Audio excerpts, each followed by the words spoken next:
Ang dami-daming pinapatayo ng BCDA na dambuhalang building. 10,000 square meters para sa Justice Hall. 6,000 square meters na sports center. May plano pang cable cars at kung ano-ano pa.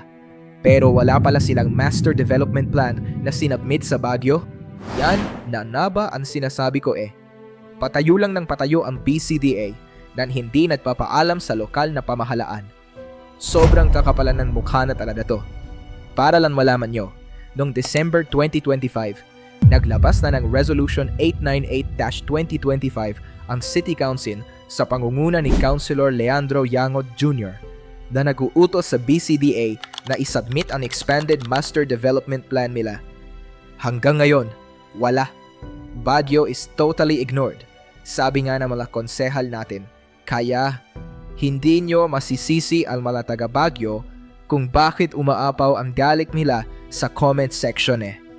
Sa mga locals na mismo nanggagaling. Ginagawa na lang literal na cash cow ng BCDA ang Camp John Hay. Ito pa ang malalang balita. Nag-offer pala ang BCDA ng 70 hectares para sa redevelopment at commercial leases.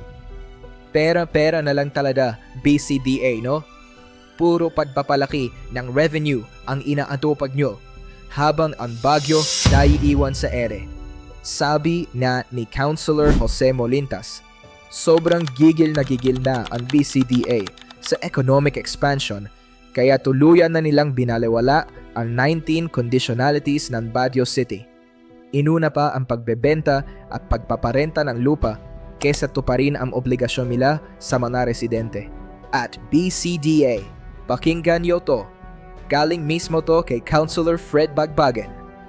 Dahil wala kayong anumang documents na nagpapatunay na pumayag ang LGU sa mga pinagagagawa nyo, pwede kayong ituring na mga squatters at builders acting in bad faith. Ang lalakas nyo no?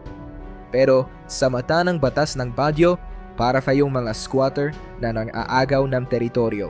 BCDA, ipapaalala lang namin ang sinasabi ng batas tungkol sa mga builders in bad faith.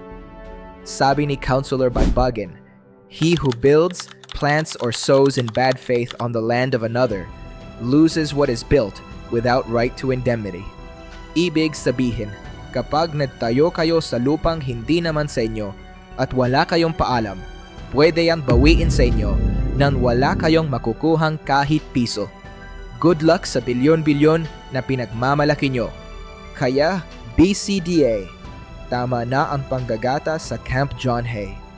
Hindi nyo alkansya ang Baguio City. Huwag kayong umastang hari kung sa totoo lang para kayong mga squatter sa paningin namin. Ibalik ang lupa sa Baguio at ipatupad ang 19 conditionalities.